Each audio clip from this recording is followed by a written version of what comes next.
وردی شیرینی سەرزارم شاکاری دەستی بابانم هێزی بازووی ڕەنجدەرانم بووکی جوانی کوردستانم پایدەختەکەی کوردایەتیم شاری ورە و مەردایەتیم چرای گەشی چوارپارچەکەم دەنگی گەلە بێدەنگەکەم شاری شاعیر شاری نووسەر شاری قەڵەم شاری شاران. سڵاوی خۆتان لێبێ خۆشەویستان، خۆشحاڵم کە ئەمڕۆژ بە یارمەتی هاوکارانمان هاتوونەتەوە خزمەتان بۆ ئەوی کە بەرنامەیەکی نوێتان لە پەیامی ڕۆژەوە پێشکەش بکەین کە ئەمڕۆ تایبەت و جیاواز لە هەموو بەرنامەکانی سەر لە مزگەوتی گەورەی شاری سلێمانی و لە یادی 240 ساڵیادی دامەزراندنی ئەم شارەدا لەگەڵتانابین و کۆمەڵێک تەوەر و بابەت تا سەبارەت بەم ساڵیادا پێشکەش دەکەین. سڵاوت لێ بکاتدانا. زۆر سپاس، سەلامەتبی، بەیانی بەڕێزیشت باش. سپاس بۆ خۆی گەورە. با منیش کورتە شعرێک بخوێنەوە باشە؟ زۆر جوان بوو. سپاس. ڕەشەبا بە شوێن هاوڕێیەکە گەڕا هەر وەکو خۆی یاخی سەرکێش تووڕە و بێ ئامان نیوەشەوێک لەسەر ئەزمەڕ نیشتەوە و باڵی بەسەر گۆیژەدا کێشام چاوێکی لە سلێمانی کرد و هەناسەیەک پڕ لە وچان پڕ لە ئاسوودەیی کێشا. بەناوی خۆی بەخشندەی میهرەبان، سڵاوتان لێبێت ئازیزان و خۆشەویستان. خۆشحاڵین خۆی پروردگار ئەم ڕۆژ دەرفەتی پێبەخشین وە کۆنیا خانوتی بێگومان ئەمڕۆ ساڵیادی بنیادنانی شاری سلێمانیە. ئێمە ئەمڕۆ لە یەکێک لە دیارترین ئەو شوێنانەی کە شاری سلێمانی پێ ئەناسرێتەوە کە مزگەوتی گەوری شاری سلێمانیە کە دەکەوێتە ناوجەرگەی شاری سلێمانی و بازاڕی شاری سلێمانی و لەگەڵ هاوکارانمان لە پشتی کامێرە و ژووری کۆنتترۆڵی پەخش ئەڵلقەی ئەمڕۆ پێشکەشەکەین کە تێیدا چەند میوانێکی ئازیز لەسەر گۆشە جیاوازەکانی بنیادنانی شاری سلێمانی پێکەوە گفتوگۆکەین. جا لەبەرەوەی بەهۆی هەندێک گرفتەوە کەمێک لە پەخش دواکەوتین زۆر پێشەکێکە درێژە پێنادین ئەچینە لای میوانەکەمان میوانێکەکەمان ئەناسەرین میوانداری بەڕێز کاک محەممەد حاجی فەتاح میرزا کارمەند لە ئینستیتوتی کە لە پوری کوردمان کردو کە بەڕێزیان لە نزیکەوە لەگەڵمان. کاک محەممەد بەخێر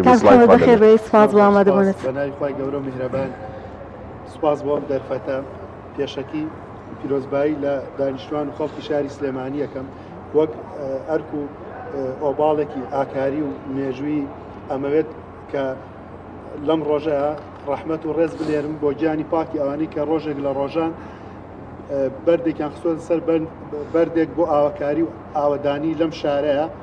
ڕاستە بەجەستە لەگەڵمانە نەماون بەڵام شوێندانان و کاریگەریان هەیە لەسەر ئێستامان. بەڵێ ئێمە ئێستا لە شاری سلێمانی لە مزگەوتی گەورین تەمان 240 ساڵ پێش ئێستا شاری سلێمانی لە ساڵی 1984 بنیادەنرێ بێگومان لە هەمان کاتا مزگەوتی گەورەش بنیادەنرێ. ئێستا کە لە مزگەوتی گەورین لای تۆ ئەمە ینی چییە بەخشەیە با بڵین چ گرنگیەکی هەیە مزگەوتی گەورە و شاری سلێمانی پێکەوە؟ بەڵێ بێگومان لەگەڵ بنیادنانی شاری سلێمانیە کە لە ساڵی 1970 کە ئیبراهیم پاشای بابان دەسەکا بە دروستکردنی شارەکە و بناغی شارەکە دانرێ لەگەڵی پێش هەموو شتێک مزگەوت و حجرەی فەقیان و بازار و دوکان و گەرما و خان و ئەوەی کە پێداویستی ژیانێکی سەردەمی بووە لەو ڕۆژگارەیە تیا بنیاد ناوە. یەکێک لەو معالیم و شوێنە بە نرخە مێژوویانش کە ئەمڕۆ بۆ ئێمە بۆ بە یادگارێکی بەجێماوی ئیبراهیم پاشای بابان بناغەدانەری شاری سلێمانی مزگەوتی گەورەیە کە لای خەڵکی شارەکە تایبەتمەندیەکی کولتوری و ڕۆحی و فەرهەنگی زۆر گەورە و تایبەت و ماناداری. هەندێک تایبەتمەندیشی هەیە مزگەوتی گەورە لەوانە یەکەم نوێژیهێنی لە مزگەوتی گەورەدا کراوە یەکەمین منارە لێرەدا دروست کراوە هەتاوکو ئێستاش چێشخانەکەی کاک ئەحمەدی شێخ هەندێک جار بەڕووی هەژاران ناکرێتەوە چێشتی تیا ئاماداکرێ. ئەمە چ گرنگیەکە بەخشە بە خەڵکی سلێمانی و بۆ مێژوو جوانی کە هەیەی؟ بەڵێ بێگومان بوونی مزگەوتی گەورە وەک ناوەندێکی گرنگی ئاینی و کولتوری و فەرهەنگی لە شارەکە مەغزا و مانای تایبەتی هەیە بۆ دانیشتوانی شارەکە لە هەموو خۆناغە مێژوویەکان مێژووی ئەم شارەیە. جەنابەت باسی چێشخانەکەت کرد ئەوە یەکێکە لەو شتانی کە دانیشتوانی سلێمانی و خەڵکی شارەکە بەردەوام شانازی پێوەکەن کە شوێنێکەیە لانی ڕۆحی و معنەوی تیا باڵا دەستە ئەوی کە تیا لە ڕۆژەڤان نەبێ و جێ باز نەبێ ماڵی دنیا و مادەیە هەموو کەسێک ئەتوانێت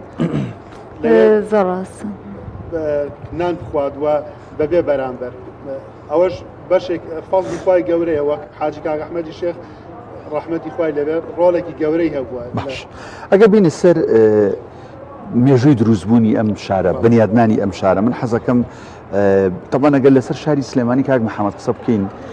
بە بەرنمەیەک و دوان و تەوەرێک و دوان تاو نابێ بەڵام هەر بە کورتی ئاواز ینیگەڵێ گوزەرێ بکەین بە کۆڵانەکانی مێژووە ئەم شارەت چۆن بنیادنراوە مێژوەکەی و بۆ ئێرە هەڵبژێراوە و هۆکاری چی وەگەر ئەلسەوە قسەمان بۆ بکەین. ئەگەر دیقەت لە ڕاستیە مێژوویەکان بین سەرنج ڕاستیە مێژوویەکان بین بە ڕوونی ئەومان بۆ دەرەکەوێت کە شاری سلێمانی ڕاستە پێویستیەکی مێژووی و کۆمەڵایەتی و کولتوری و ئابووری بووە لە خۆناغی مێژووی ئێمەیە بەڵام بەدیوێکی ترە ئەتوانم زۆر بە ڕوونی بیڵم لەبەر ڕۆشنایی سەرچاو مێژوویەکانە کە بنیادنانی شارەکە بە جۆرێک لە جۆرەکان بە دیهێنانی خەونی باوانێک یان باپیرێک بووە لەلایەن کوڕەزایەک نەوەیەکەوە کاتی خۆی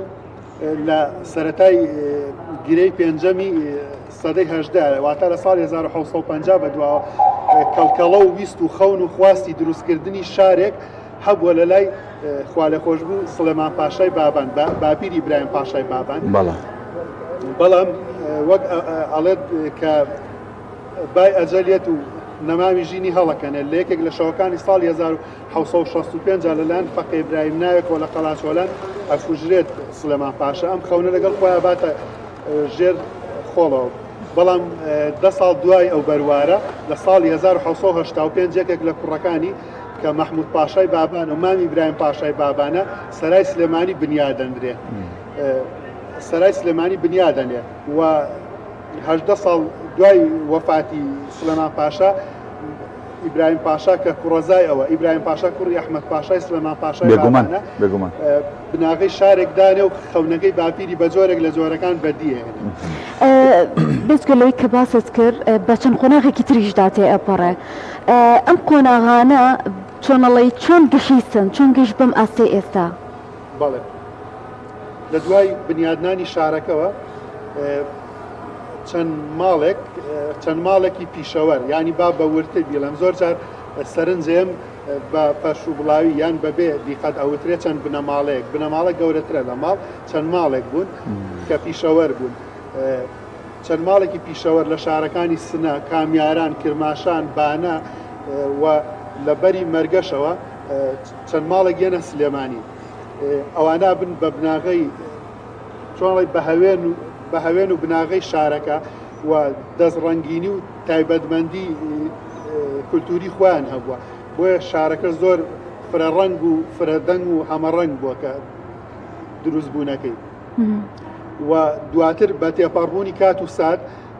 ئەو ماڵانە گەورە بن هەر یەک لەو ماڵانە ئەبن بە بنەماڵە و بە ناوی پیشەکانیانەوە ئەناسرێت و ئەمە بە درێژای مێژوو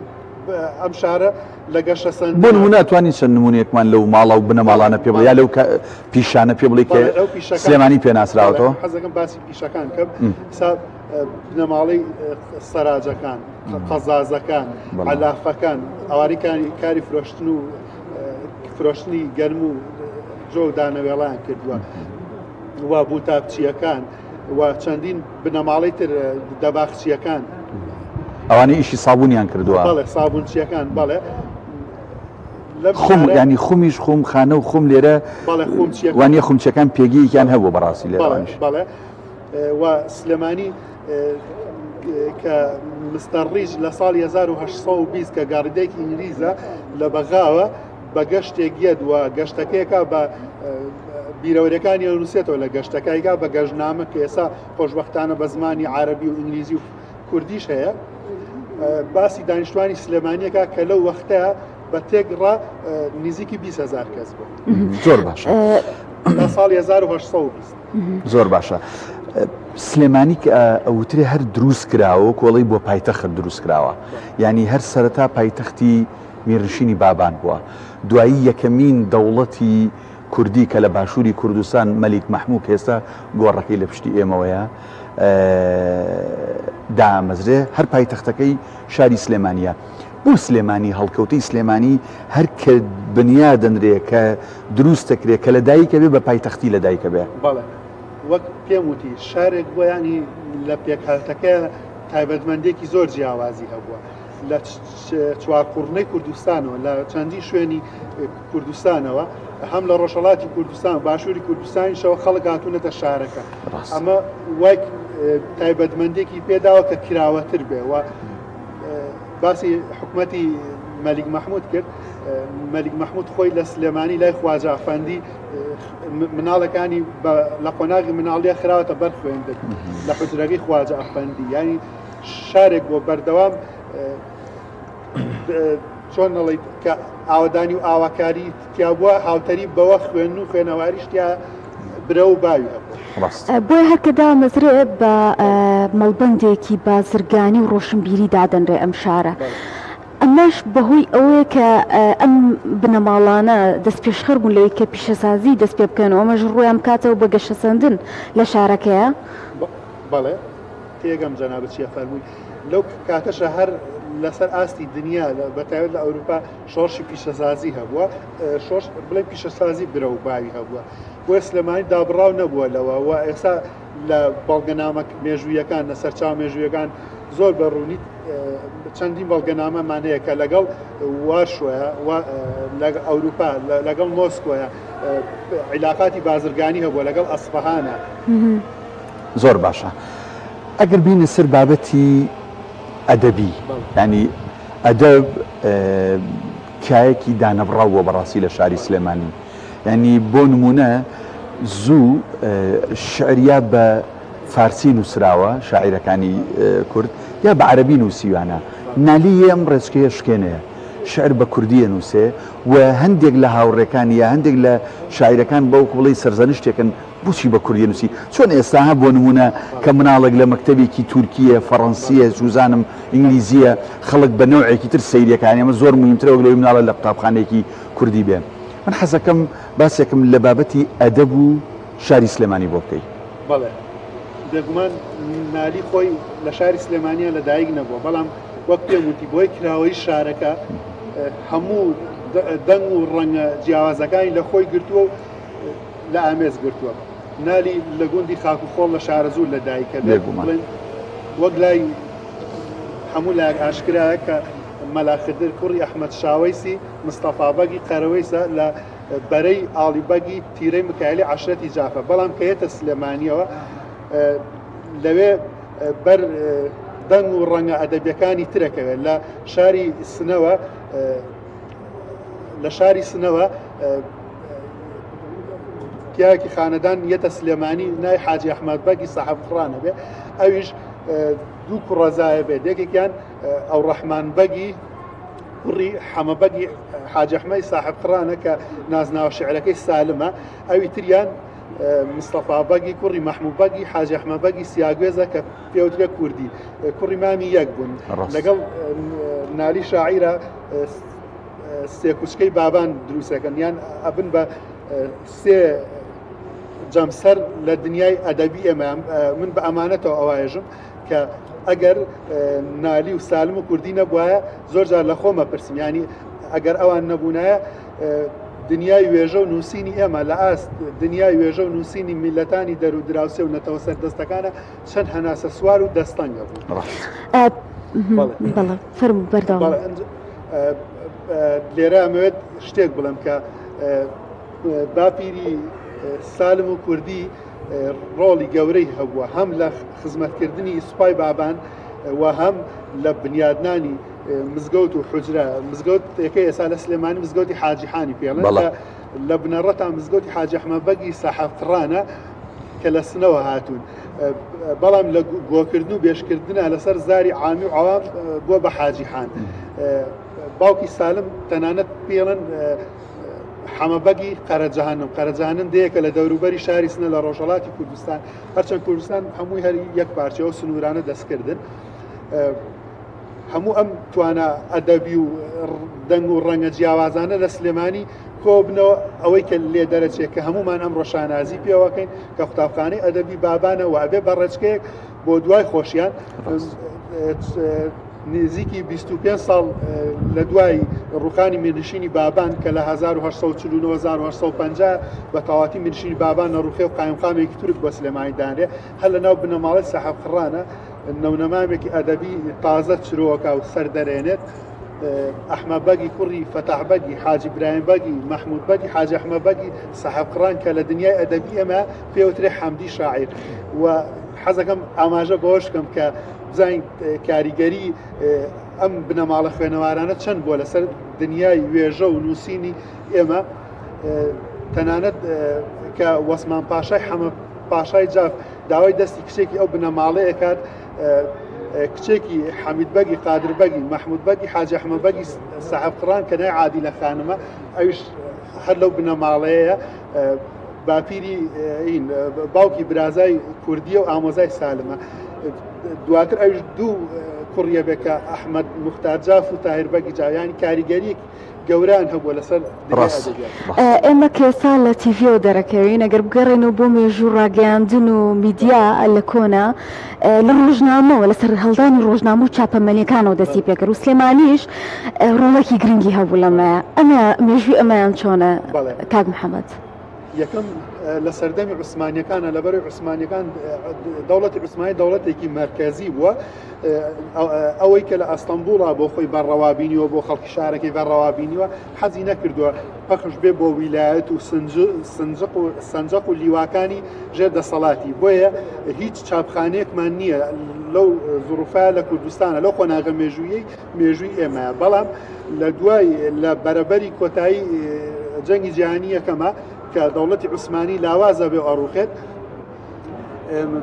مێجەرسۆن حاکمی سیاسی ئینگلیز چاپخانەیەکە هێنێتە سلێمانی کەەوە یەکەم چاپخانەیە کە دواتر بە چاپخانەی شارەوانی ئەناسرێت کە ئەو چاپخانەیە ڕۆڵێکی گەورەی هەبووە لە گەشەسەندنی لە قۆناغە مێژوویەکانی دنیای ئەدەبی و ڕووناکبیری ئێمەیە مێجەرسۆن لە سلێمانی ڕۆژنامەی پێشکەوتن دەرەکات و 118 ژمارەی لێ چاپ و بڵاوکاتەوە دواتر مێجەرسۆن لابرێ بە بڕیارێکی سیاسی گۆڵدا سمیز ئەبێ بە حاکمی سیاسی ئینگلیز ئەو کاتە یەکێک لە پیاوە منەوەر و خوێنەوارەکانی سلێمانی کە حاجی مستەفا پاشای یاموڵکیە و لە ناو تورکەکان و دەوڵەتی عوسمانیا بە نەمرود ناوەبرێت حاجی مستەفا پاشای یاموڵکی وەک ئینسانێکی خوێنەوار و بەهۆش و بە ئاگای ئەو سەردەمە و ئەو خۆناغە مێژوویی دنیای ئێمە ئیمتیازی ڕۆژنامەیە وەرەگرێ بە ناوی بانگی کوردستان ئەوش چەند ژمارەی لێ چاپ و بڵاوکاتەوە چەندین وتاری ئەدەبی و سیاسی و کۆمەڵایەتی زۆر بە پێزی نەتەوەیشی تا بڵاوکاتەوە و دواتر ئەو چاپخانەیە کە شێ مەحمووە بێت بە حکومداری کوردستان ڕۆژنامەی بە هەمان شێوە شێ مەحمووی مەلیکی کوردستانی شەر ڕۆژنامەی پێدەرەکە بەڵام کاتێک شێخ مەحموود ئەڕوا بۆ ئەشکەوتی جاسەنە چاپخانەکە لەگەڵ خۆیان بات لەوێ ڕۆژنامەی بانگی حەقی پێدەرەکەن لەگەڵ عەلی کەمال باپیر ئاغا و چەند منەوەرێکی ئەو ڕۆژگاری سلێمانیە لە ئەشکەوتی جاسەنە لە نزیک سوورداش لەوێ لەو زروفە دژوارەیە کە تانک و تۆپ و تیارەی ئینگلیز و مەترەلۆز و ئەوە لیانەت ڕۆژنامەی بانگی حەق دەرەکەن و دواتر شێ مەحموود کە ئەڕوات بۆ پیران وەک ئەمانەتێکی بێژوویی کە وەک ممتەلەکاتێکی دەوڵەت سێریەکە چاپخانەکان رێنێتەوە سلێمانی لێرە حسێن نازم باپیری دکتۆر ئاری سامی حسێن نازمە حسێن نازم منەوەرێکیش ئەم شارە بووە لێرە ڕۆژنامەی ژیانەوە دەرەکات وە دوای حسێن نازم خوا لە خۆش و حاجی تۆفیق پیرەمێردی شاعیر ڕۆژنامەی ژیان دەرەکات و پیرەمێرد لەگەڵ مەجید یعقوبی متەسەڕیف پارێزگار و بەڕێکاری ئەو کاتی سلێمانیە بینیان تێگەچێت امتیازی ڕۆژنامەکەی ڕاگرێ پیرەمێرد امتیازی ڕۆژنامەی ژین وەرەگرێ و بە درێژایی مێژوو چەند چاپخانە هەبووە لەم شارە چاپخانەی کامەرانی چاپخانەی ڕاپەڕین ئەو چاپخانەی کاکەی فەلاح ڕۆڵی گەوران هەبووە لەسەر لە خزمەتکردن بە دنیای ئەدەبیات و وێژە و نووسین و کای ڕۆشنبیری لە ناو میلەتی ئێمە. باش ئەگە بینە سەر بابەتی شارستانی یانی کاک محەممەد ئەم شارە بڕوا ناکەم هەروە بە هەوانتە شوێنەکەی هەڵبژێڕابێنی جوگرافیاکەی ئەبینی چەندین کانی و کارێزی گەورەی تیا بووە شارێ بووە لە ڕووی پاک و بەتەمیزی و ئاوەڕۆ تەنانەت گرنگی پێدراوە من حەزەکەم لە ڕۆژشارستانێکەوە تۆ لەسەر سلێمانی هەندێک زانیاری مام پێ بدەیت. بێگومان کە هەر شارێکە دروستەکرێ ئەو کەسانی کە بنیاد هێنێت دنیابینی و بیر و بۆچوون و پاشخانە سەقافی و کولتوریەکەی ئەوان ڕۆڵیەکە لەسەر لایانی شارستانی ئەو شارە. ڕاست ئیبراهیم پاشای بابان ئەوەی کە ئێمە لەسەر چاو مێژوویەکان بەردەستمان کەوتووە ئینسانێکی دنیا دیدە بووە ینی لە خۆناغی گەنجیا شاری بەغای بینیوە کەو کاتە ویلایەتێک بووە لە ویلایەتەکانی دەوڵەتی عوسمانی ئەو ئاوەدانی و ئاواکاری ئەو ڕۆژگاری بەغای بینیوە دوور نییە کە کاریگەر بوو بێت بە شارە گەورەکانی وەک بەغا ئەستانبول و بۆیە ئەو دنیابینی خۆی لە سلێمانیا ڕەنگی یاوەتەوە و وەک جەنابیشت فەرمووت لایانی شارستانی زۆر زۆرتیان ڕەچاو کراوە پەرژینێکی بە گوڵچێناو لە ڕووی ئەو بینەران هەر لە سەرەتاوە ئاوڕۆی تەسیس کراوە و بۆیە شارێکی زۆر پاک و خاوێن و نمونەی دەرکەوت. ڕاست زۆر بابەتی کە هەیە قسەی لەسەرکردم تۆ لەسەر چی کە قسە بکەی من پێم خۆشە لەسەر کەسایەتەکانی شاری سلێمانی جا هەم لە ئافرەتان هەم لە پیاوان ئەگەر بکرێت چەند نمونەیەک لەو کەسایەتە ناودارانەی سلێمانیمان باسکی ئەبێت پۆڵەن بەندی بکەینیانی چونکە چەندی قۆناغی مێژوویمانێ ڕەنگە بەرنامێکی ئاوا بۆهۆی کەمی کات و دەرفەتەوە بێگومان حەقی هەندێکیان بخۆین کە ئێستا لە ژیانە نەماون بەڵام ئەگەر باسی سەرەتای سەدەی بیستەم بکەین لە سلێمانی کۆمەڵێک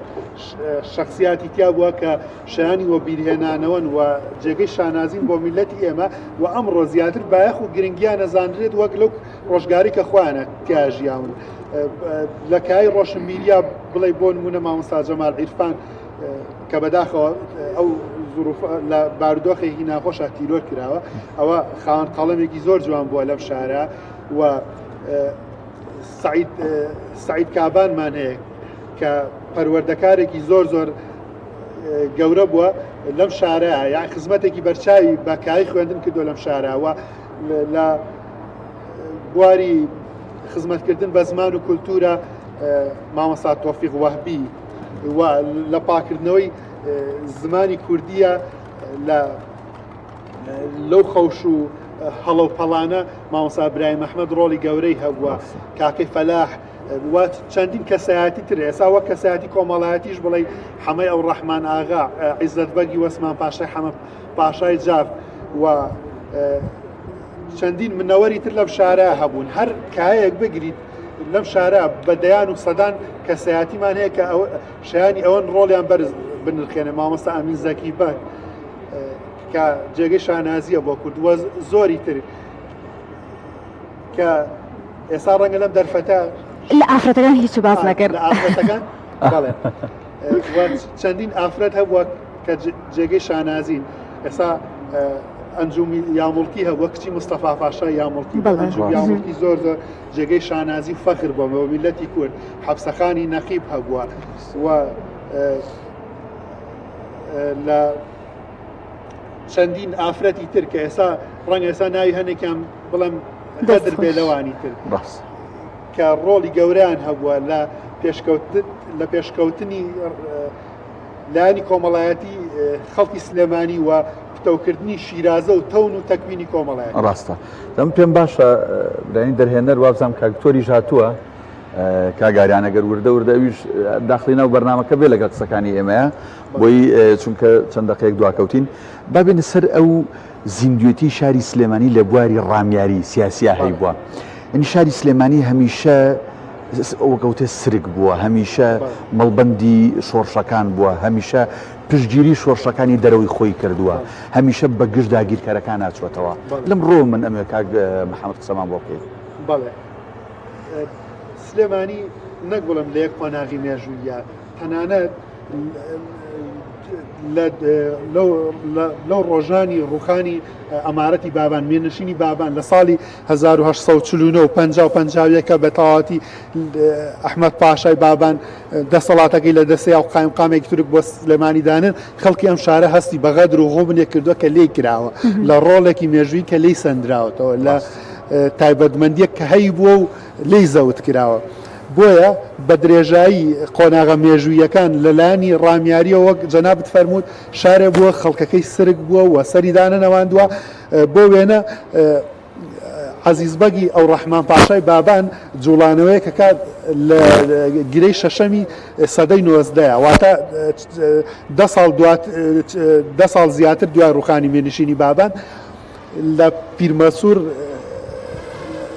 پەلاماری لەشکری تورکیات لەویایە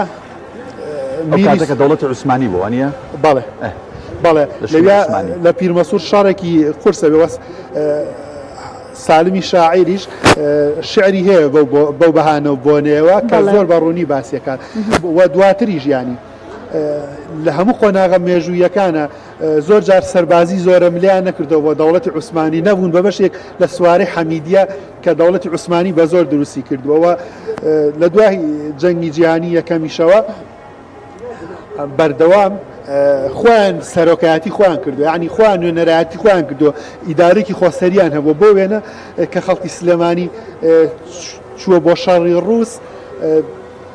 چوونەکەی لەژێر سەرکردایەتی شێخ مەحموود مەلیکی کوردستانە بۆ ئەو کاتە مەلیک نەبووە هەت بەس گەنجێکی هەڵکەوتوی ئەم شارە بۆ لە کوڕی بنەماڵێکی خانەدان بووە کاتێ بۆ شەڕی بەرەنگاری بەرامبەر رووسیا قەیسەری و لە هەموو قۆناغەکانی دواتریشا لە کە ڕاپرسیە کرێ بۆی کە سلێمانی بخرێتە سەر عێراق یان نەخرێت خەڵکی سلێمانی بە نەخێر دەنگێن. زۆر بەخزا کاک محەممەد سەد کاک دکتۆر عەبدولخالق سابیر لێرە بەڵێ حضوری هەیە کاک دکتۆر فەرموو جەناب تەشریف بەڵێ فەرموو لێرە با میانداریشکەین قوربان بەخێر بێن دکتۆر دانیشە بەخێر سەر چاو دکتۆر جان بەخێر بێ سەر چاوەکان بەخێر بێ ئاخوا وردە وردە لەگەڵ کاکتۆریشە گفتگۆ و گەنگەشاکەین تا برایان مایکی بۆ بەستن لە قسەکانی خۆت بەردەوام بفەرموو. شتێک ویستم ئاماژەی پێ بم پێش بنیادنانی شارەکە و لە ڕۆژگاری هاتنی ئاینی ئیسلامە ئەم شارە بڵێن ئەم پانتایەی بینی شاخی بەرانان و ئەزمر و گۆیژە ئاوەدانی و ئاوەکاری هەرتیا بووە لە ئازیزاوە بۆ ئێستا لە بێژکردنی ئاوی و ئەوامە پێوتری عزیزاوە لە نزیک بەکرەجوی شاری سلێمانی ڕۆژئاوی سلێمانیە ئازیزاوە ئەگەر شارێکی گەورەش نەبوو بێن نیمچە شارێکە بوو ئاوەدانیەک هەبووە کە ئەم چیای ئەزمڕا بەنای ئەزمیرەخان کە هاوسەری شارەداری شارەکە بوو بەڕێکاری شاری ئەزیزاوە بووە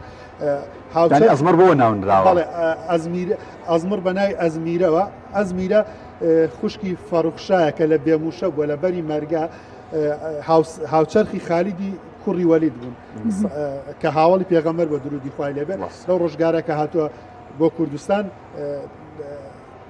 ئەو لە بێموشە فڕوخشای لێ بووە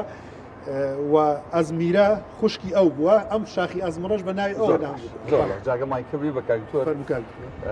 کاکتۆر جان بەخێر بێ ئاخوا جەنابەت بانکی زانیاریت سوپاس دەکەین هەموو جارێک لە کاتی یادی سلێمانیە هەم ئێمە و هەموو میدیاکانی دیکە لەگەڵ جەناب تا دیدار و گفتوگۆکەن لەبەرەوەی بەڕاستی زانیاریەکی باشت پێ لەسەر بنیادی شاری سلێمانیە خۆ بەخێر بێت خێر بێ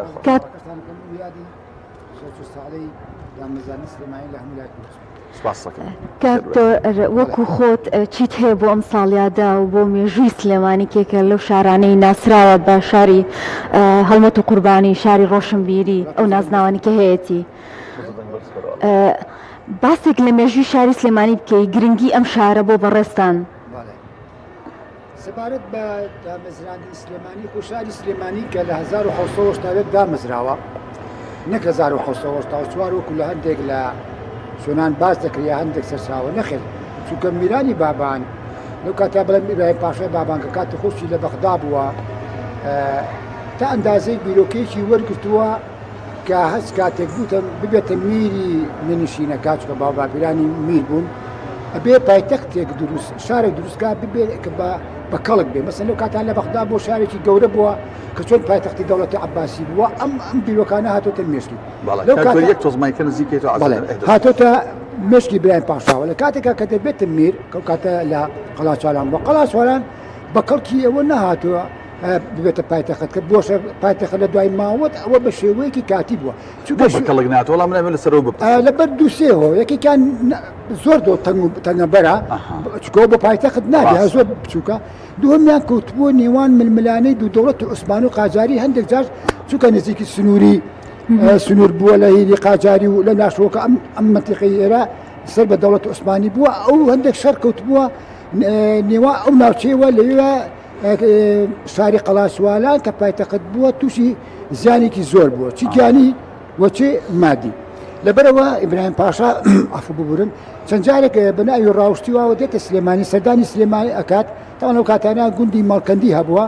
و سەرچاوی ئاوی کانێسکان و چەند شوێنێکی تری زۆر بەدڵ بووە و دار و درەختێکی زۆری تیا بووە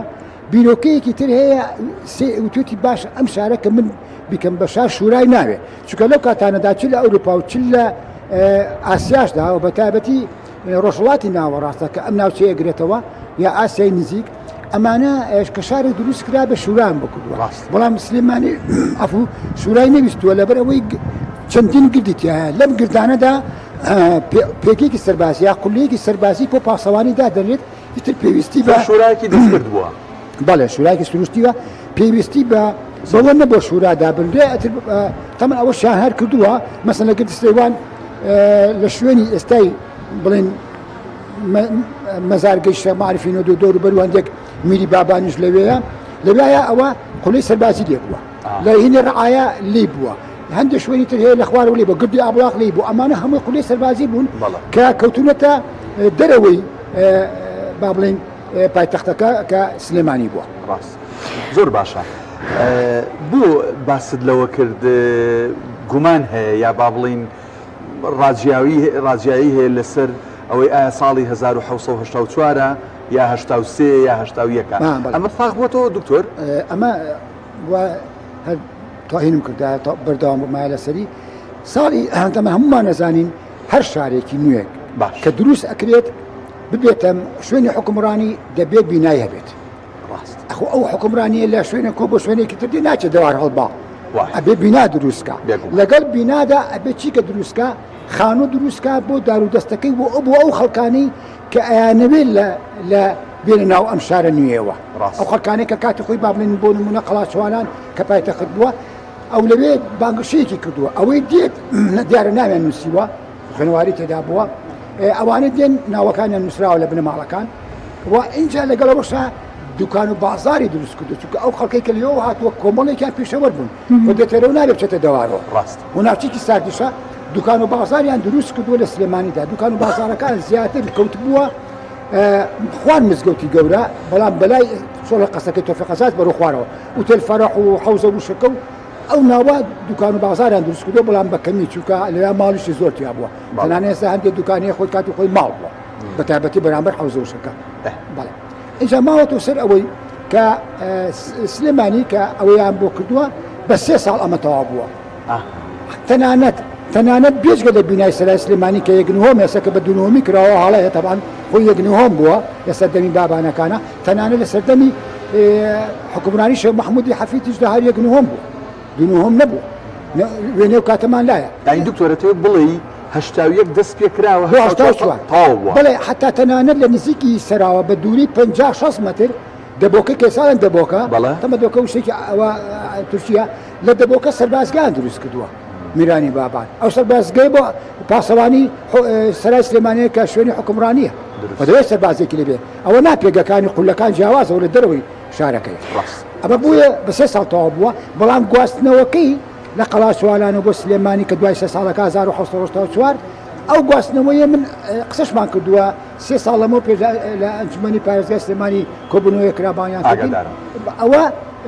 گومانی تێدایە کە لە مانگی 11 تو سەری مانگی 11 ئێستا مەکە ئەو هەوای هەموو جیهان گۆڕاوە مانگی 11 لەوانەیە ئەژنۆی بەفرێ بوو تەنانەت مانگی 11 نەوەدەکانیش ساڵای نەوەدەکانی سەرما بووە بەفر باریوە ئەمەلیاداشی خۆمان ڕۆژانای نووسین لەبەرەوە ئەو ڕۆژە من بە بە شێوەیەکی دروست داینانم هەندێکیش ئەڵێن وایە سی نیسانە سی نیسان وەکو کەناڵ لە 4 ساڵ پێش بایان کردم سی نیسان باشە فەرما شتێکی ڕسمی بڵێ لە سی نیسانی یا سی 4 ئەوە نات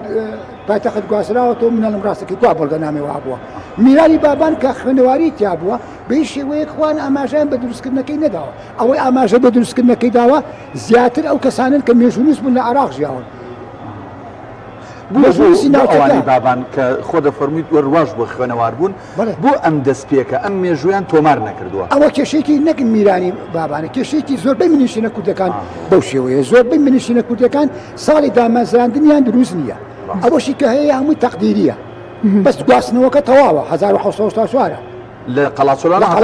بۆ سلێمانی و ڕێگاکەشی من ساڵەکان بەس تۆ لەسەر مانگەکەی کێشەوە هەیە لەسەر مانگەکەی بۆ لە بەروارەکەی با بڵێن بەروارش نەبێ خۆی مانگەکەی بزانانی پێم وایە مانگی 5 مانگی 5 وردە بەرەو وەرە ناوەڕاستی بەهارە وردە بەرەو کەشێکی فێنەکەچین بەڵام سەرەتاکەی نا زۆر باش بەڵام بەختە باران کە لە 25 دەست کاک دکتۆر باسێک لەوە بکەین کە پێشتر ئێمە لەگەڵ کاک محەممەد باسی بنەماڵەکانی سلێمانی ناویان هەبووە گرنگی ئەو بنەماڵانی کە لە سلێمانیا هەبوون ئەو کەسایەتیانی کە سلێمانیا هەبوون چی بەخشیوە بەم شارە سبارەت بوو کەسایەتیانی کە لە نێو بنەماڵەکانی سلێمانیدا بوون کە بەشێکیان ئەوە لە تەمان لێردا ماوەکەی کورتە ناکرێ بە تەواوەتی باسکرێ بەڵام بە شێوەیەکی کورت ئەو بنەماڵانە بەشێکیان لەگەڵ میران و بڵێ حکومڕانەکەی منیشتینی باباندا لە قەڵاچوالانەوە هاتن بۆ سلێمانی ئەوانەی کە هاتوون کۆمەڵێکیان پیشەوەەر بوون بشێکیشیان هەر خوێنەوار بوون مەسەنێکی لەو بنەماڵانەی کە هەر بە نەوە دوایەوە بە خوێندەواری هاتوون لە قەڵاچوالان هاتن بنەماڵی مەلابوو بەکری مستەنیفە کە کاتە باپیرە گەوریش شە محەممەدی خاڵ قازی سلێمانی ئەمێکێکە لە بنەماڵەکانی کە لە ڕووی علمی ئەو کاتانەوە زۆر ناودار بوون کە خوان لە مەریوان بوون بەڵە ئەمان لە قەڵاچالان هاتون بنەماڵی تریشی تایە مەسەن هەلو بنەماڵانە خوێندەواری هەبووە و بنەماڵی ماڵی کاک ئەحمەد شەخشە معرفینەوە و ئەوانە هەمووی خوێنەوار بوون پیشەوەریشی زۆر تیا بووە مەسەلێکی لەو پیشەوەرانەی کە هاتون قەفتانەکانن بنەماڵی قەفتان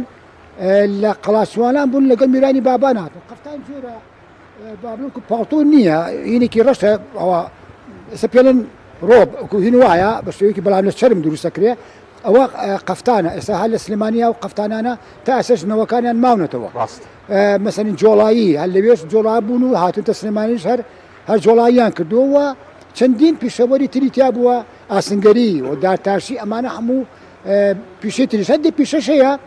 بەڕاستی کە دوای دامەزاندن سلێمانی ئەو پیشانە هاتنە نێو شاری سلێمانی وەکو متابچێتی و پیشەکانی تری وەکو سەرافی و زێرنگەری لەسەر دەستی جوولەکەکانی ناو شاری سلێمانی هاتنە ئاراوە ئەم پیشەی تریشمان هەیە کە هەر تازن بەڵام هەندێکیان هەیە هەڵە قەڵاچوالایش با باپیرانیان ئەمان پیشە ئەم لە ڕووی ئەم دوانەوە بەڵام لە ڕوویەکی ترەوە کە سلێمانی کە دەبێتە پایتەختی منیشتینی بابان بەڕاستی میرانی بابان کە ئەم شارە بنیاد ئەنرێ دوایی ئەگوێزرێتەوە لە قەڵاچوالانەوە بۆ سلێمانی هەرخوان میرانی بابان خەڵکە نێرن بۆ ئەم دیاتانی دەور و پشت و بۆ ئەو شارانەی تر هەر کەسێک خوێنەواری هەیە وار کەسێک خاوەن پیشەوەرە میرانی بابان ئەرچی هێنانی بۆ سلێمانی و دروستکردنی خانوو لەسەر بەڵێ هەموو لەسەر ئەرچی میرانی بابانە کە بێن خزمەتکردن لەم شارە و پایتەختێک و پێویستی بەوانە ئەمە بیرۆکەیەک بووە بەڕاستی بیرۆکەیەکی زۆر جوان بووە کە میرانی بابان ئەماناوە ڕۆشنبیریە شارستانەتی هەموو یەگرێتەوە بۆیە دەبینین چەند کەسانێک لە نیوەی یەکەمی سەدەی 19 هەمە هاتوونەتە سلێمانی بێژگە لە بنەماڵی مەسیحی جوولەکەکان ئەوانە خەڵکانێک مەسەن ئێساوەیەکی لەو بنەماڵانەی کە لە ڕووی زانستیەوە زۆر ناودارن لە سەرچنەوەکانە سلێمانیە ئیبن حاجی سەردەشتیە حاجی سەردەشتی خۆی عەلامە بووە لە گوندی جێشانە بووە خۆی لە سەردەشت لەوێ بووە مودەیەک تا نیوەی یەکەمی سەدەی 19 لە نیوەیەکەمی سەدەی 19 ئەوانەی کە بەدەم داواکەی میرانی بابانەوە چووە ناوبراوە کتێبێکیشی لە ساڵی 1900 تقریبا 75 لە کۆڕی زانیاری یەکی لە دەسووسەکانی چاپ کرا بە ناوی مەهدینامە ئەمە چەند ئیمام و مدەریس بووە لە یەکێ لە مزگەوتەکانی سلێمانیدا ئەمە بۆ بەڵێ کاک دکتۆر من حەزەکەم لەسەر شاری سنە لە ڕۆژەڵاتی کوردستان بڵێ و شاری سلێمانی لە باشووری کوردستان پرسیارە لە جەنابەت بکەم ئەم دوو شارەم دەستە خوشکە زۆر شتیان لە یەگەچێ خاستن سلێمانی زۆرشی لە سناچە ئەم مزگەوتی گەورەی کێسەیەمە ئەگەر سەیری بکەی زۆر لە مزگەوتی سووری سناچە وایە یعنی لە تەلارسازیە لە کۆمەڵک بابەتە یعنی وەک بڵێ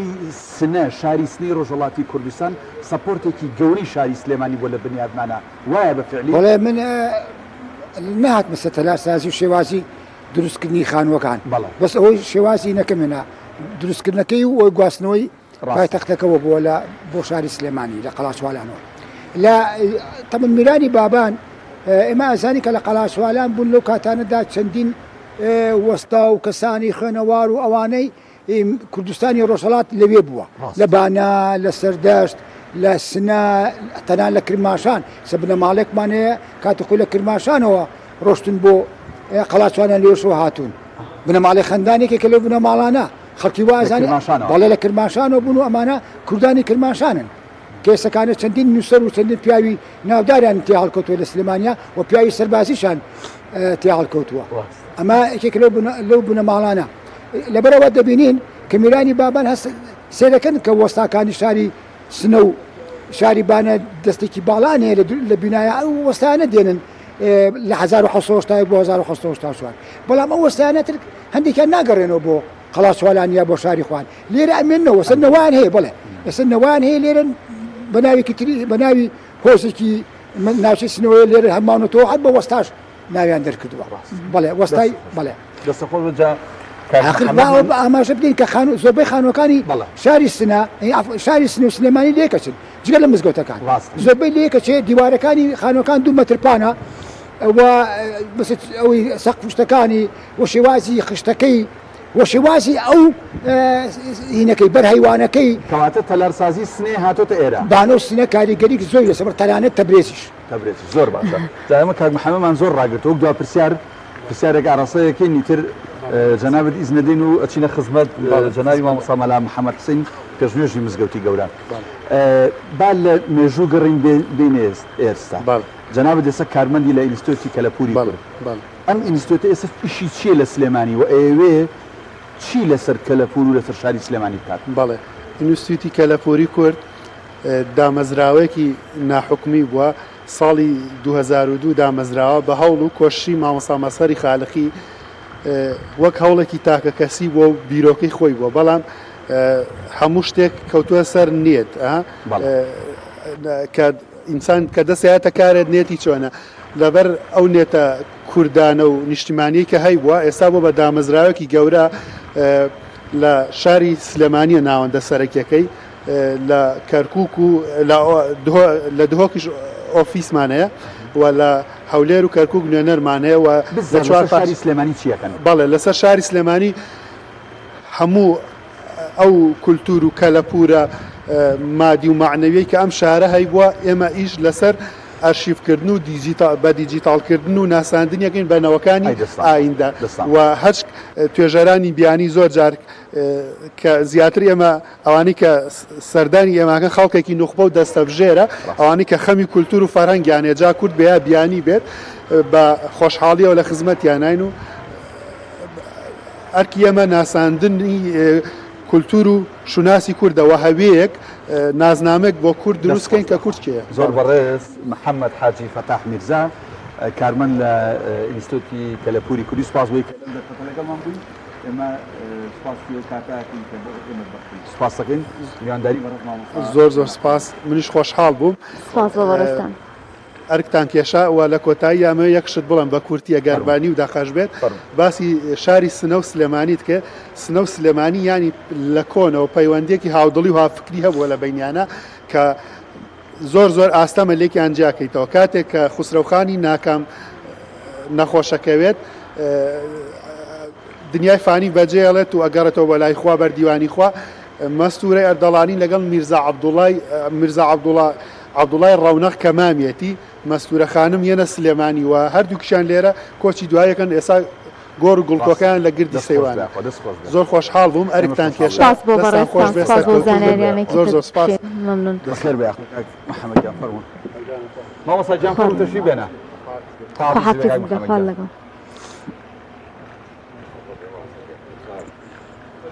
عليك السلام ورحمة الله. مامۆسایان بەخێر بێی سەرچاو. فەرموو مامۆستاجان. السلام عليكم. وعليكم عليك السلام ورحمة الله. یاخوا بەخێر بێی. مامۆستا کە ناوەکەتیان پێوتم چاوەڕێ بووم مامۆستایەکی بەتەمەن بێتوی لە خزمەتیا بین بەس ماشەڵڵا مامۆستایەکی گەنج و الحمد لله. یاخوا بەخێر بێت. بەخێر مامۆستا مایکرۆ بەدەستەوە بگرە عەزیز نەبێن. هۆنیان خام بچینە سەر بابەتی ئاین. بەڵێ. مامۆستا پێشنوێژی مزگەوتی گەورەوانی مامۆستا. ئەم مزگەوتێک کە ئێمە ئێستا لێ مزگەوتی گەورەی شاری سلێمانی هەر لەگەڵ بنیادنانی شاری سلێمانیە ئەمیش بنیاد نراوە. من حەزەکەم بزانم ڕۆڵ و پێگەی ئاین، تەریقەت، حوجرە، مامۆستایانی بەڕێزی و پێشەوایانی ئەم میلەتەی ئێمە لە بنیادنانی ئەم شارە شاری سلێمانی چی بۆ بەڕاستی؟ بە ناوی خوای بەخشندە و میهرەبان دووبارە دەستخۆشیمان بۆ جەنابتان بۆ بەرنامە جوانە بۆ هەڵبژاردننی شوێنی بەرنامەکەتان کە یەکێکە لە سومبلە جوان و دیارەکانی شاری سلێمانی بۆ خەڵکی شارەکە ژەڵێن ناو جەرگەی شاری سلێمانی مزگەوتی گەورەی سلێمانی یاخود مزگەوتی حاجی کاک ئەحمەدی شێخی سلێمانی و پەنا مەزاری پیرۆزی حاجی کاک ئەحمەدی شێخ و مەلیکی کوردان مەلیک محمودی حەفید کە ئەوی شەرنەوەی حاجی کاک ئەحمەدی شێخە ئاشکرایە. دیارە مێژوو شاهیدە کە لەگەڵ دروستبوونی شاری سلێمانیە مزگەوتی گەورە کە دروست کراوە بۆ گەورەترین زانای سەردەمی خۆی کە شێخ معروفی نۆدەیی بووە کە باوکی حاجی کاک ئەحمەدی شێخە لەسەر داوای فەرمانڕەوای بابانیەکان مەدرسەی غەزاییە بۆ مەدرسەکەی باپیری لە خەڵاتچوالانەوە لەسەر داوای فەرمانڕەوای بابانیەکان گواستوێتیەوە بۆ سلێمانی و مزگەوتی گەورەی شاری سلێمانی. دیارە لەو سەردەمەیە هیچ ناوەندێکی خوێندن و خوێندەواری وەکو ئێستانە بۆ خوێندنگا پەیمانگا و زانکۆ هیچ یەکێک لەمانە نەبووە تەنیا مزگەوتی گەورە و خوێندنگەکەی شێخ معروفی نۆدەیی هەبوو هەر مناڵ لە سەرەتای دەستکردن بە خوێندن و نووسین و ئەوانەوە داغڵی حوجرەکەی شێخ معروفی نۆدەیی کراوە هەتاوەکو دوا قۆناغەکانی خوێندنی بڕیوە و وەکو نمونەی چەند گەورە چەند درەوشاوە هەیە لە مێژووی ئەم شارەیە لە مێژووی کووردا کە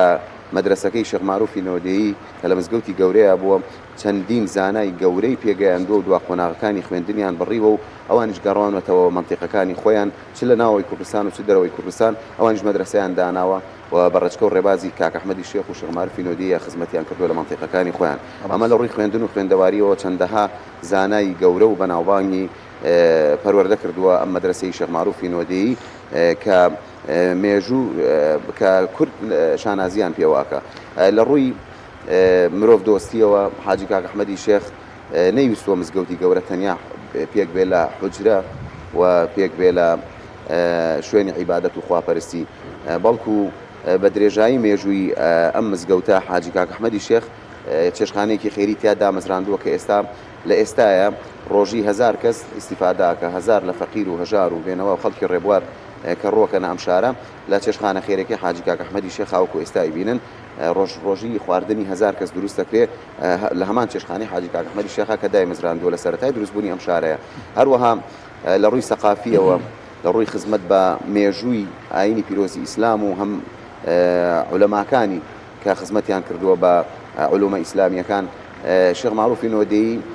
هەستاوە کتێبە دەستنووسەکانی ئەو سەردەمە 140 ساڵ لەمەوە پێش کە زۆر بە قیمەت بوون کۆی کردوێتەوە کتێبخانەیەکی دروست کردووە لە مزگەوتی گەورەیە و دایمەزراندووە کە دووهەم کتێبخانەی سەر ئاستی عێراق بووە. ئەم کتێبخانەی سەماوە ئەم کتێبخانەی ئێستا بەشێک لە بەبوونی زروفە جیاوازەکانەوە بەشێکی فەوتاوە بەڵام بە خۆشبەختانە ئێستا 150 دەستنووسی شێخ معروفی نۆدەیی و حاجی کاک ئەحمەد خۆیانی تیاماوە بەتەنیا کە لە کتێبخانەی ئەوقافە ئێستا بۆ ئەوەی پارێزگاری لێ بکرێ گەڕێنراوەتەوە بۆ ئەوێ و کتێبێکی زۆری دەستنووس و بە قیمەتی تایە کە شێخ معروفی نۆدەیی خۆی کردوێتەوە لە کتێبخانەکەی خۆیان بوو. ئەمە لە ڕووی سەقافیەوە لە ڕووی خوێندن و خوێندەواری و زانستە ئیسلامیەکانەوە لە ڕووی مرۆڤ دۆستی و ويطعمون الطعام على حبه مسكينا ويتيما واسيرا ناندان للرقيق پروردگار کە حاج کاک ئەحمەدی شێخ ئەم سەدەقە جاریەی دا مەزراندووە تاکو ئێستاش بەردەوامە لە ڕووی خەڵکی کەم ئەندامەوە کە لەم شارەیە بوون نابینا و خەڵکی کەم ئەندام کە توانای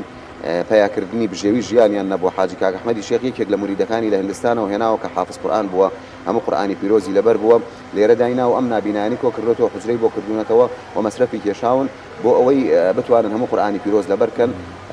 ئەوانیش دوای ئەو موریدەی کە لە هندستانەوە هێناوێتی و چەند کەسێکی پێگەیاندووە قورئانی پیرۆزی پێ لەبەرکردن، گەڕاوەتەوە بە وڵاتی خۆی. بەڵام لە دوای ئەو چەند کەسێکی 5-6 لە نابیناکانی فێری هەموو قورئانی پیرۆز کردو، ئەوانی چیل بە چیل تاکو ئێستا بەردەوام خوێندنگەی شێخ معروفی نۆدەیی بۆ فێرکردن و لەبەرکردنی قورئانی پیرۆز. ئەویش بەشێکی ئەم مزگەوتەیە لە خزمەتی بەردەوام و ئێستا نابیناکانیان فێری قورئانە بن لێ. بەشێکی تری ئەم مزگەوتە کە خزمەتی کردووە بە درێژایی مێژووی مزگەوتەکە تەکیەکەی حاجی کاک ئەحمەدی شێخ بوو، بەو پێی کە حاجی کاک ئەحمەدی شێخ و شێخ معروفی نۆدەیی وەکو گەورەزانای سەردەمی خۆیان بوون، ڕابەری گەورەی طریقەتی قادری بوون و تەکیەکیان هەبوو بۆ عیرفان، بۆ خواناسی، بۆ پێگەیاندنی ئەو کەسانی کە ئەیانەوێ بە ڕێبازی خواناسییا بڕۆن لەژێر ڕۆشنایی قورئان و حەدیثە شیرینەکانی پێغەمبەر صلی الله علیه وسلم. تەکیەکان تاکو ئێستاش ماوە و ئەتوانین بڵێن کۆکەرەوەیەکە بۆ جامع بۆ هەموو طریقەتەکانی تر، نەقشبەندی قادری بە هەموو فەرعەکانیەوە کە لێرە ئادابی طریقەتی خۆیان جێبەجێ ئەکەن و تاکو ئێستاش ماوە. لە چەند ڕووی ترەوە کە ناکری هەمووی بەسەرێکەوە ئێستا مامۆستا پرسیارێکم مامۆسایانی ئاینی ئەو تایبەتمەندیان هەیە لە کوردستانە کە هەمیشە پارێزگاری لە جلوبەرگی کولتوریەکەن و بە جلی کوردیەوە دەرەکەون. تا چەندێک پێت وایە ئەمە ناسنامەیەکە بۆ سلێمانی بۆ مامۆسایانی ئاین پارێزگاریکردن لەو شوناس و کولتورە جوانەی کە هەبووە. دوای ژێمە لای دکتۆر خالید دەمان پرسیارەکە زۆر جوانە و لەم سەردەمەشە حەقە باز بکرێ، حەقەبیرێ بە گوێی جیلی تازەیە، نەک لە تەنیا جلوبەرگە، هەموو میلەتێ شانازیەکە بە کولتوری خۆیەوە. ئێمە کولتورە جوانەکانی خۆمان حەقە شانازی پێوە بکەین، حەقە ناوەکانمانی لەسەر ڕابێنین کە ئێمە خاوەنی کولتوری خۆمانین، خاوەنی جلوبەرگی خۆمانین، خاوەنی تەقالیدی خۆمانین. بۆچی میلەتان شانازیەکەن بە کولتورێکەوە کە ئەسڵەن بایەخێکی وای نییە ئەگەر لە حەقە تاسێریکەی، بەڵام تەماشای جلوبەرگی کوردیەکەی، تەماشای ئەو نەریتە جوانەی بە تایبەتی شاری سلێمانیەکەی کە شارێکە تەمەنێکی زۆری نییە، بەڵام چەندەها دەستوری جوانی تایە ئەم شارەکە حەقا بیرێ بە گوێینەوەکانمانە بەردەوام بن لەسەری باو باپیرانمان کە ڕۆشتون تەسلیمی ئێمەیان کردو، ئێمەش بیگەینین بە نەوەی تازەمان. جلوبەرگی کوردی جێگەی شانازی هەر لەو سەردەمەی جابانی کوردی لە خزمەتی پێغەمبەر بوو صلی الله علیه وسلم و شەڕواڵی کوردی بەکارهێناوە. پێغەمبەر صلی الله علیه وسلم شارەتی پێکردو لێی ڕازی بووە، پێغەمبەرەکەم صلی الله علیه وسلم لێی ڕازیە و جلوبەرگ پۆشاکێکی جوانە کە میلەتان بە تایبەتی عەرەب کەیەن بۆ ئێرە معجبی ئەم زلان یعنی سەرساری ڕەنگە ئێوە بەرکەوتنیشتان زیاتر بێت لە هەر شوێنێکی تر بۆ پێی کە گەشتارێکی زۆر ڕوەکەنە مزگەوتی بە تایبەتی مزگەوتی گەورەی سلێمانی کە بیانی زۆر ڕووی تێکات طبعاً خەڵکی عەرەب ڕووی خۆم من خۆم لە شاری بەغا بووم بە جلی کوردیەوە بە مراخانیەوە عەرەبە هاتن ڕستمیانە کرد لەگەڵمانە بەرجلەکە بەلایەنەوە جوان لایەنێتەوەکانی تریش حەقە شانازی پێوە بکەین، حەقە مناڵەکانیشمانی لەسەر پەرلۆبەر دەکەین کە ئەم جلە جوانە شەرعیە پۆشاکە کوردەواریە، جارێک تر زینوو بێتەوە زیاتر ئیتیمامی پێ بدرێ بیپۆشێک دکتۆر باسی ئەم دەبوێت کردکێسە چەند مەترێک لە ئێمەوە دوورە بازاڕی دەبووەکان نازام ئەمە گوند بووە مەعسکەر بووە، یعنی چۆن شوێنێک گەل لە سلێمانی وەکو دەبۆکە وەکو پیرمەنسوور، ینی ئەمانە وەکو بڵێ مەلامیحن، چۆن مزگەوتی گەورە مەلامیحە بۆ شاری سلێمانی، ئەم شوێنانە مەلامیحن بۆ شاری سلێمانی. مێژوویەکی ئەم دەبۆکە چی بووە پێشتر؟ سەبارەت بە پێشەوەی دەبۆکەکە ئاماژە پێدا ئەوەی شاری سنا پەیوەندی تەمەن من مەجالەکە نەبەوە بڵێم باشە پەیوەندی نێوان منیشتنی میرانی بابان و میرانی ئەردەڵان بێژگە لە قەڵاچوالان لە سلێمانیش هەر هەبووە. مەسەن بۆ نمونە ئەمە لایەنە سیاسیەکەشی لەو کاتی ئەوڕەحمان پاشای بابان 1960 کە دەوێت بەغدا بگرێت تا نزیکی باقوبە دەڕوا، دوایەتر سپاکی دەشکەیە چونکە ئەوان سپایکی زۆر و دەوڵەت عوسمانی فراوە سپاکی گەورەی هەبووە کە ئەشکل لە نزیکی دەربەنی خان پێی دەڵێن مەگەڕێرەوە بۆ سلێمانی، ئەوە برازاکە هاتوتە شوێنی خۆت یەکسەر لەوێەوە ئەڕوا بێتە میوانی میرانی ئەردەڵان پەیوەندێکە ئەوە بووە. بەڵام لەگەڵ ئەوەشە بەتایبەتی لەو کاتانی کە لە سلێمانی لە قەڵاچوالان بوون، یانی پایتەختەکان بە دەسیسەی دەوڵەت عوسمانی و قاجاری هەندێک جار ناکۆکیەکەوتە نێوان منیشتنی ئەردەڵان و منیشتنی بابانەوە. سەبارەت بە دەبۆکە تەمەن دەبۆکە ئەمە وشێکی تورکیە مە دوایی بوو بە معسکەر یعنی دوای ڕوخانی منشینی بابان کە هەر پێگەی سەربازی بووە دەوڵەتی عوسمانی پێگە سەربازیەکە فراوانەکە بەڵام پێش ئەوەی کە بکرێ بە پێگەی سەربازی وەکو ئاماژەم پێێتە کە بێتە حیمایەیەک بۆ سەرای سلێمانی کە ئەو کاتانێ با بڵێن میرانی بابان لێوێ بوون لەوێدا گوندی مەڵکەنی ئەلویا بوو نەک لە گوندی مەڵکەنی لەسەر شوێنە گوندی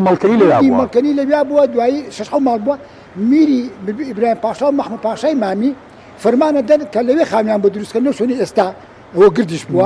بەڵێ گرد بووە سەر هینەکەکە پیرمەسوورەکە پیرمەسووریش شی بووە لەوێ ئەوە ئەو هینانی تایە من قسەشم لەسەر ئەو پیرمەسوورەوانش کرد کاتی خۆی پیر خۆی لە زەردەشتیە ینی مەلاقەشە ئەتر ئەمە بەڵام ناوەکەی منسوورە ئەمە تۆزێک لە کۆڕینەوەی دەوێتیوانە هەستەکەی کاتی دەوێ بۆ ئەوە قسەشم لەسەری کردووە لەبەرەوە لەوێ خامیان بۆ دروستەکەن و مزگەوتێکشان هەل لەوێدا بۆ دروستەکە جا ئەو مزگەوتی مەڵکەنیە کە ئێسەکانە هەیە ئەو مزگەوتە نییە کۆنەکە ئەو مزگەوتە کۆنەکە نییە کە لە بیداتا بۆیان دروستکراوە ئەمە دوای دروستکرا تقریبی کاڵ دوای دروستکرا لە سەدەی کۆتاییەکانی سەدەی 90 پێشتر دیارە لە شوێنێکی تر بوو لە خوارتر بۆ دیارە کراوە بە ماڵ ئەجی ناو مزگەوتە نییە کە ساڵە مزگەوتی مەڵکەنی کۆنەکە نییە کە کەواتە با بینەر بزانێ دەبووەکەی ئێستا پێش ئەوەی گوندی مەڵکەنی بووە گوندی مەڵکەنی لە دەبووەکە بۆڵێ بە فەرمانی ئیبراهیم پاشا لەوێ خامیان بۆ دروستکردن لەوەی ئێسەکانە کە گرد بووە ئەمەیە ئیتر دوایەکەنە پێگەی سەربازی چووکە نزیکە لیانەوە ئەوە دوای دەوڵەتی عوسمانی دەیکا بە معسکەرێکی گەورە و پێی وتووە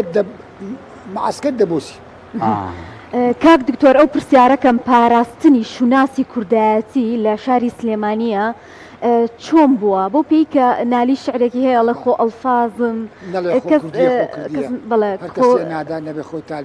بەڵێ ئەو شعرە جوانە باس لەوە بکەی ئەو دەستانەی کە هەبوو توانیم یانە شوناس لەم شارە و لەم خەڵکە بسەنەوە میرانی بابان ئەگەر مەسلەی نەتەوایەتی نەبووایە ئەوە خەڵکیان نەنارد بۆ دەرەوەی سلێمانی بۆ شارەکان و گوندەکان کەسانی خوێنەوار و هەروە کەسانێک کە توانایەکیان هەبێت کە دەرس بڵێنەوە بە منداڵان ئەوانیان باگ نەدەکرد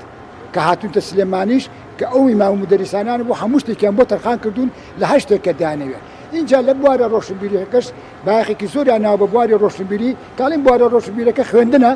و هەروەها ئەدەبیاتیشە هوەری نەبووە کاتە هوەریی ئۆتۆمان نەبووە لە کوردستان هەرچەندە لە وڵاتانی ترە بووە لە کوردستانیان نەبووە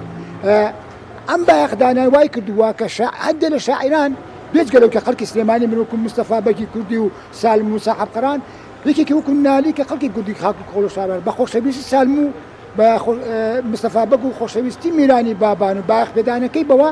کە دێتە سلێمانی میرانی بابان داوان لێکن پیان دەڵێن باەخ بدەن بە ئەدەبیات و بە زمانی کوردیش بنووسن هەر زۆر باشتر بۆ دەبینی زۆربەی زۆری شعرەکانی سالم و کوردی و نالی بەهینە بە زمانی کوردیە تەمە لەو کاتانە لە کوردستان نەک لە سلێمانی لە کوردستانە وا بابووە ئەگە هەر شاعرێک شعر بەخێری زمانی کوردی نەنووسێ بە شاعریاندانەناوە ئەمە نالی و ڕێزکەیشکان ئەو ڕێزکەیشکانوە سالمشکانوێتی مەولەویشکانوێتی ئەحمەدی خانیشکانوێتی مەلای جەزیریشکانوێتی و تا هەتا پێشتریش تەبان بابەتاری ئەمەدانی کوردلو شارەکانی بلوڕیە خۆ ئەوانە هەمووی خۆی توانی بە فارسی بنووسن ڕاست دەست خۆش مامۆستا بینە لای جەناب مامۆستا بەس پێشەوە کاک دانازانم دکتۆر پەلەیەتی ئەگەر باش لە خزمەتان باش مامۆستا بینە سەر ڕۆڵی تەریقەت یعنی کەم نییە بۆ نمونە لە پاکستانەوە لە ئەستەمبوڵەوە لە سووریاوە لە بەغداوە لە هەر چواردەوری سلێمانیەوە هەم بەهۆی تەریقەتەوە خەڵگاتووە هەم لێرەوە خەڵک ڕۆیشتووە ئەمە جۆرێک لە تەبادولی ڕۆشنبیری جۆرێک لە تەبادولی فەرهەنگ دروستەکە ڕۆڵی تەریقەت چ قادری چ نەقشبەندی لە سلێمانیە چی بۆ بەڕاستی حەزەکەم لەسەرەوە قسەم بۆ بکەیت ڕۆڵی تەریقەتە پیرۆزەکان لە کوردستانە و بە تایبەتی لە سلێمانیە لە سەردەستی زاتێکی وەکو حاجی کاک ئەحمەدی شێخە ئەتوانین لە دەرەوەی کوردستان سەیریکەین کە وەکو پێشتریش ئاماژەم پێکرد لە ڕووی زانست و زانیاریەوە خەڵکی چەندەها گەورەی پێگەیاندووە مەدرسەکەی حاجی کاک ئەحمەدی شێخ لە ڕووی پەروەردەکردنەوە لەسەر ڕێبازی عیرفان و خواناسی و طریقەت چەندەها خەلیفەی هەبوو حاجی کاک ئەحمەدی شێخ خەلیفە طبعا لە طریقەتە ئەو پلە باڵایەنە کە مرشیدێکی شێخێکی طریقەت بڕیوێتی خەلیفەکەشی بە هەمان ڕێچکەیە بە یارمەتی مرشیدەکەی بەڕێنمایی مرشیدەکەی ئەو پلانە ئەبڕێت هەمان پلەی شێخەکەی ئەبڕێت لە طریقەتە و ئەگاتە ئاستی ئیرشاد ئەو پلانی کە مامۆستا چۆن مامۆستایەکی پلە باڵا بزە زانکۆ ئەتوانێت ئەوەی کە خوێندوێتی بیڵێتەوە ئیجازەشی وەرگرتووە کە بیڵێتەوە بڕوانامەی بەدەستێناوە ئەتوانێت بۆ خۆناغانی خوێندنە ئەم خوێندکارە بەرێ هەتا مەسەلەن ئاستی دکتۆرە جا ئەم هاتوچۆی کە باسم کرد چ ڕۆڵێکی هەبووە تەبادولی ئەفکارە لە ڕۆژنامەیە ئەوە باسکەم کە ئەو خەڵکی کە هاتوو ڕووی کردوتە تەکیەکەی حاجی کاک ئەحمەدی شێخ یا خانەقاکەی حاجی کاک ئەحمەدی شێخ پێگەیشتووە ئەو پلە باڵایانی طریقەت عیرفانی بڕیوە خواناسی بڕیوە و ئیجازەی ئیرشادی وەرگرتووە لە حاجی کاک ئەحمەدی شێخ گەڕاوەتەوە بۆ منتیقەکەی خۆی ڕۆڵی ئەمە بووە گەڕاوەتەوە بۆ منتیقەکەی خۆی بە هەمان شێوەی حاجی کاک ئەحمەدی شێخ خزمەتی مرۆڤایەتی کردووە خزمەتی دینی ئیسلامی کردووە خزمەتی خەڵکی کردووە خزمەتی ئەو زانستانەی کردووە کە بە تایبەتی دوانزە عیلمەکە کە لە سەردەمی پێغەمبەر صلی الله تعالی علیه وسلم هاتووەتە سەردەستی ئەمانیش نەشریان کردووە جارێکتر بڵاویان کردوێتەوە ئەو خەلیفانی ئەوانیش چەندەها خەلیفەی تریانەیە بۆ نمونە شێخ حەسەنی قەرەچێوار کە لە قادر کەرەمە ئێستا مەزاری پیرۆزی تەکیەکەشی لەوێ بوو لەوێ بە هەمان ڕچکی حاجی کاک ئەحمەدی شێخ ڕۆیشتۆ خزمەتی شریعەت و طریقەتی کردووە هەتاکو ئێستاش بارەگاکەی بەردەوامە و چەندەها خەلیفەی گەورەی پێگەیاندووە کە ئەوانیش بە هەمان شێوە خزمەتیان کردووە کەواتە طریقەت بووە بە مایی بەڵاوکردنەوەی ئاینی پیرۆزی ئیسلام و بووە بە مایی درێژە پێدانی مەدرسە و خانەقاکان و شوێنی حەوانەوەی ڕێبوارە تەبادلی ئەفکار و تەنانەت ڕۆشنبیری و کلتور ئەمان هاتوچۆیان هەبووە طبعا و تێکەڵاویەکی باش پێیا بووە مناسبەیان هەبووە لەگەڵ یەکتریە ئەو ڕێبازی طریقەتە بە ڕۆژێک و دوو ڕۆژ و ساڵ و دوان نابردرێ بەڵکو کاتێکی زۆر تێکەڵاو شەو ڕۆژ لەگەڵ یەکترا تێکەڵاو بن ئەم نەتەوانە کە کللتوری ئاشنابوون بە کللتوری یەکتری بە طبیعەتی یەکتری لە هەمان شێوەشە ئینەمە المؤمنون ئیخوا هیچ بەریەکەوتنیە نەک لە ناو ئاینی پیرۆزی ئیسلام و نەتەوەکانی ترا ڕووینەوە بەڵکو لەم شارەیە کە ئابینین مەسیحی و مسلمانی مەسیحی و جوولەکە و مسلمانەکان کە جێگەی شانازیە لە سەردەمی حاجی کاک ئەحمەدی شێخ پێکەوژیانێکی وای دروست کرد حاجی کاک ئەحمەدی شێخ ئەمە بەرهەمی تەکیە و خانەقا و طریقەتە کە پێکەوژیانێکی وای دروست کردەوە کە جێگەی شانازیە بۆ خەڵکی ئەم شارە تا ئێستا بەریەککەوتنێک لە ڕووی ئاینیەوە دروست نەبووە لە نێوان پێکاتەکانی شارە دەروێ ئەم شارە دەست چاو خۆش بە پرسیارێک لە دکتۆرکەی دکتۆر پەلەی بووڵە دکتۆر ویست قسە بکەوت لە ئەمە لە کۆتای قسە بکەم فەرموو سەبارەت بە سلێمانی بەڕاستی زۆر قسەمان لەسەری کردو بە ڕێزانی تریش تەنانەت بۆ بابەتی گەڕەکە دێرینەکانیش بەڕاستی بە پێی پێویست نەپارێزراوە مەعالیمی سلێمانی بێجگەلەوەی کە ئەم بینایانەی تیا بووە و ئەنوا قوتابخانەی تیا بوو کوا شوێنی قوتابخانەی ڕژدی عسکەری کوا شوێنی قوتابخانەی لەتیفیە ڕاست کوا شوێنی قوتابخانەی مەحمودیە دێ منە پرسم کوا شوێنی ئەو تەکیانە هەمی کوێر بە تۆ کراوە بە دوکان و بازاریا کراوە بە شتی تر ئەمە چی لێی بەرپرسا ئەمە کاتی خۆی میرانی بابان تەمەن 1950 منیشتینەکە دوایەوە دەوڵەت عوسمانی هاو زۆر بایەخی پێ نەدا دەوڵەتێک بۆ خەریکی سەرشتیوا بووە لەگەڵ وڵاتانی ترە بەڵام خەڵکەکە تا ئەندازەیەک پاراستوانم بەڵام خۆ من هەندێکی شتم باس کرد خۆ ناگرتەوە بە زمانی بابانی ساڵانی 20ەکان قوتابخانە دروست بوون ئەمانە بەس ڕژدی عسکەری ساڵی 1990 کە سعید پاشای خەندان یەکێکە لە بنەماڵەکانی سلێمانی ئەوە پێکی و ناکۆ ئەو شوێنانە بۆ تەنانەت ئەنوما کەسایەتی تایە لە شارەدا شوێنەکەی هەردیانە خانووکەشی هەردیار نییە چی لێ هات نیان پاراست بەڵام تۆ سێدێکی لە وڵاتانی تر شوێنە کۆنانە پارێزرێ هەموو شارێک مەلا معالمی خۆی بەڵام بەداخۆ ئەوەی سلێمانی نەپارێزراوە من تەمەن سلێمانی شارێکە پێشکەوتوو بووە لە ڕووی هەندەوە و چەندێڕێک دەڵم بە کورتی ئەو گەڕیدە بیانیانی کە هاتوونەتە ناوچەکەەوە سەرداری سلێمانیان کردووە هەندێک هەست باسی ڕیشت و فرێزەرەکە نەخی زۆر ترێ پۆژۆلامان هەیە ژاگریتۆرۆیمان هەیە نیفۆڕی ئەرمەنیمان هەیە زۆری ترمان هەیە کە هاتوونەتە سلێمانی چۆنیان باسی سلێمانی کردو زۆریان ئەڵێ پێکەوژیان لە سلێمانیا لە وەکو براوا بوون هیچ کێشەیەکی ئاینی نەبووە هەروەکۆی مامۆستا باسی حتا باوەڕە مەزەبەکان ناکوردیشا کە کاکەیشی تیادا سلێمانیا و تا ئەسەسمان و سێ بنە ماڵێتیا هیچ کێشێکیان نەبووە خواستش دروست بۆ لە نێوان مەسیح و مسلمانەکان لە نێوان کاکەیەکان و خەڵکانی سلێمانی و ئەمە شێوەیەکی تر شێوەیەک ترەوەیە هەموو ئەمانە بەشداریان کردو لە پێشخستنی سلێمانیدا لە لایەکی تریش لە ڕوونەتەوەیەکەشەوە پێشکەوتوو بوون ئەمە ئاواگرێتەوە کە سلێمانی بەڕاستی شوێنی زانست و زانیاری و پێکەوەژیان و خاوەنی تەریقەتەکانیش بووە و جگە لەوانش سلێمانی کاریگەریە بۆ لەسەر شوێناتی جا بیانێکانەڵێ سلێمانی شارێکی پێشکەوتووە ئەڵێ ئەو پیشەوەری لە سلێمانیدا هەیە مەگەل لە ئیسفەهان و لە ئەستانە هەبوو بیانی ئەستەمول و بیناکانیشان زۆر بیناکانیان زۆر زۆر پێجوان بوو کە بە شێوەیەکی جوان دروست کراوە زۆر باشە تازە لەگەڵمان بێنەوە کۆتاوتەین بە جەنابی مامۆستا ئیتر پێکەوە کۆتایی بە بەرنامەکانین ئەگەر هاوکارانم ینی ئەو بکەن ئەم مامۆستای سەمەی ئێمە لە بەری دەمیا دانیشتوین ئەم گومەجە سەوزە ئەمە با بڵین قەبری هەر یەک لە کاک ئەحمەدی شێخ و یەکەم مەلیکی کوردستان کە مەلیک مەحمووە هەردووکیان لێرەیە من سوپاسی جەناب دەکەم سوپاسی ئیدارەی مزگەوتی گەوراکەین کە ڕێیان نابە کەناڵی ئاسمانی پەیام و پرۆگرامی پەیامی ڕۆژ ئەم ئەڵقەیە لێرە بکەین حەزەکەم جەنابەت دواوتەی خۆت لەسەر شتێکەگەل لێمان نەپرسی بێتی بەتایبەت لەسەر ڕۆڵی ئاین و مزگەوت و فەقێ و حوزرە و زانایانی بەڕێز لە یەک دەقا پێمان بڵێ لە خزمەتای وڵایش زۆرە باسیکەین بەڵامی تر کاتی بەرنامەکەی ئێوەش تاوان دیارە بەرەو کۆتایی ئەڕوات ئەم گومەزەکە باسی کرد ئەمە پارچەیە ئەرزە لە ژێریە ئەم پارچە ئەرزە ئەرزی مزگەوت نییە ئەرزی مزگەوت نەبووە لە سەردەمی حاجی کاک ئەحمەدی شێخام ئەو حەزی نەکردووە لە ئەرزی مزگەوت تا دانیشێکە دەرزوانە بە فەقەکانی بڵێتەوە تەنانەش لەوایە وەرعی کردووە خۆپارێزی کردووە بەڵکو ئەو پارچە ئەرزە خۆی لەسەر گیرفانی خۆی کڕێتی لەسەر ئەرکی خۆی کڕێتی ئێساش بە ناوی خۆیەوێتی حاجی کاک ئەحمەدی شێخ و لەوێ تدریسێکی زۆری کردووە دەرسی زۆروانی زۆر وتۆتەوە و عیبادەتی دیارە زۆر تیا کردووە و ئامۆژگاری و نەسەحەتی مسلمانانی تیا کردووە و کێشە کۆمەڵایەتەکانی ئەم شارە لەو سەردەمایە کە چەندها نمونەمان هەیە ئێستا عوسمان کارنێ باسیکەین ڕووی کردوێتە ئەو حوجرەی حاجی کاک ئەحمەدی شێخ واتە لە سەرەکی خۆی ئەڵم ئەو عەرزەی کڕیوە و وەسیەتی کردووە لەو شوێنەیە بنێژرە دیارە پیاوچاکان زۆربەیان عادەتیان وا بووە لە شوێنێکە کە عیبادەتیان زۆر کردووە داوایان کردووە لەو شوێنەیە بنێژرن ئەوان لە هەموو کەسێ زیاتر احتیاجی خۆیان دەبڕیەوە بە ڕەحمەتی خۆی پەروەردگار و ویستوانەکە